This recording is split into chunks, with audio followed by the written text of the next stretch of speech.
Sup you guys, ASD Classified here. So, I watched the premiere of Power Rangers Ninja Steel. It was okay. It was okay.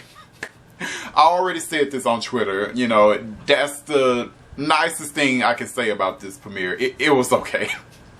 I mean, it wasn't spectacular, but at least it wasn't awful, right? One thing I have to point out about this premiere. So, this show is called Power Rangers Ninja Steel. The Rangers are ninjas, allegedly. So, we have an episode of Power Rangers Ninja Steel, and I don't see one ninja technique used in the entire episode. Not one ninja technique. No shadow clone jutsu, no substitution, no fire jutsu, water jutsu, like nothing. No ninja techniques. What? Compare this to Power Rangers Ninja Storm, which also had a one episode premiere. They used a bunch of ninja techniques in that one episode. I remember they were flying in the air, they were walking on water, they did that ninja technique where they're like in the ground and they rise up from the ground, you know, to pop up on people, you know, yeah. So, yeah, the Ninja Storm premiere didn't lack for ninja techniques, you know, but this premiere, this Ninja Steel, like, nothing. And they had the nerve to have somebody in this episode that was calling themselves a ninja master, and he did no ninja techniques. Like, what? I don't know. This is just weird to me. Now, I know that they're going to be using ninja techniques, you know, throughout the rest of the season because the Japanese footage uses ninja techniques. So I know they're going to do this, you know. But it's just weird that they wouldn't have any ninja techniques being used in the first episode because it's the premiere. The premiere is supposed to let you know what you're in for. It's supposed to get you hyped. And you have a show with ninjas in it and they don't do any ninja techniques. But whatever, man. Alright, moving on from that. This episode also had quite a bit of exposition in it. And I don't think it was done that well. I don't know, it was weird. Like, the episode itself starts off with Brody explaining the backstory of the ninja powers and stuff. And I guess he was explaining it to himself. I don't know, it was just weird. So, okay, so the episode starts off with Brody like, okay, so 10 years ago, the Ninja Nexus Prism landed in our backyard. It destroyed the family's prized flower garden and stuff. And my daddy, he happens to be a ninja master. And he took the Ninja Nexus Prism. And the Ninja Nexus Prism contains the Ninja Stars in it. And the Ninja Stars will give people great power or whatever. And the Ninja Nexus Prism also had Ninja Steel on it, and you can take the Ninja Steel and make even more Ninja Stars with it, right?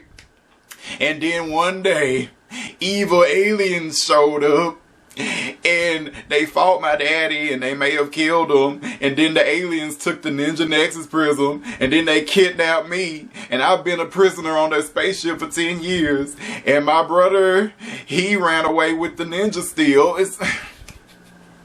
Oh my goodness, his brother Aiden, we will never forget that boy's name. Cause Brody said his brother's name like 20,000 times in this episode. My brother Aiden. Like, we get it. Like, who talks like that? Just say your brother. Anyway, going back to when Brody was kidnapped. So, when the evil aliens showed up, like the main villain, Galvanix, when he showed up and he like first appeared in front of Brody, Brody was like, "Dad, help!"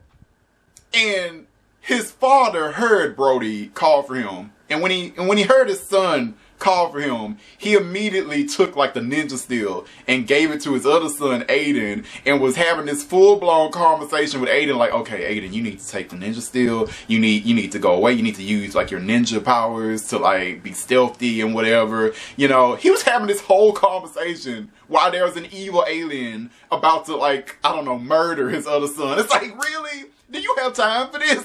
just seemed weird. Because he took way too long. Like, maybe if he had rushed it, like, okay, Aiden, hurry, run, I'll go save your brother. Like, that's not what happened. He took that still. He had a good, like, 2-minute conversation with Aiden before he went to go help Brody. It's like, how did Brody not die?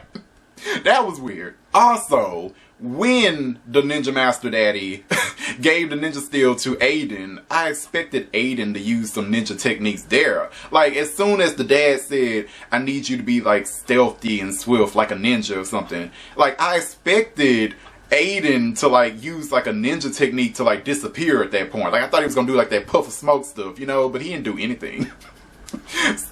Anyway, so the villains. The main villain, Galvanix, I don't like his voice. Therefore, I don't like him. Like, you're supposed to be the main bad guy and your voice is not intimidating in the least. So, yeah, don't like him. The lady villain, Madame Odious, I think her name is. I might like her. Time will tell. I might like her. And then there's another one, Ripcon. He seems to be an idiot. I'm indifferent to him.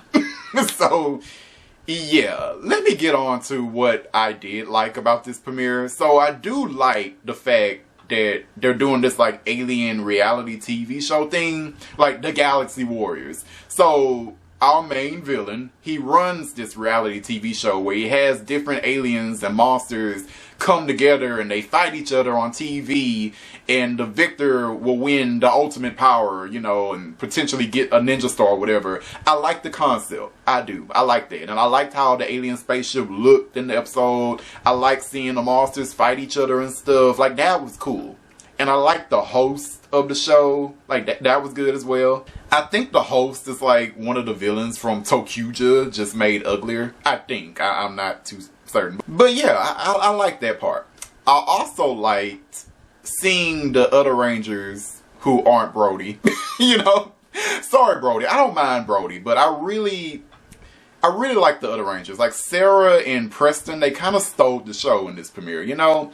I liked, you know, the scenes where Sarah and Preston meet, and like the scenes where we're introduced to their character. That was pretty cool, you know. I like that Sarah is like a tech person, so she likes to build things. And Preston, he's a magician. You know, he does magic tricks and he likes to do magic shows at high school. They're high school Rangers this season. So he likes to do magic shows at his high school, you know. I'm kind of disappointed that he's not a real wizard, but I'm assuming throughout the season he'll eventually become a real wizard. I'm assuming this. But yeah, I'm kind of disappointed that he's not one already. But he likes magic, you know, and his character seems cool, so... Back to Brody. I don't mind Brody. It's just that, you know, he has this kind of dark backstory, but... You know, for the most part, he cool. Like, he's not upset, or he doesn't really seem to be as upset as he should be about things. You know, these aliens came, they killed your daddy, maybe. And they definitely kidnapped you and had you as their servant for 10 years on their spaceship. Brody had all this happen to him, and he seems like he's just mildly inconvenienced. I don't know. He doesn't seem as angry as he probably should be. That's all I'm saying. Like, I wish he was angrier, you know? It kind of just reminds me of Sir Ivan last year. Oh yes, Fury had you captured, like, in his body, 800 years of darkness, and you're just happy and shit. I guess.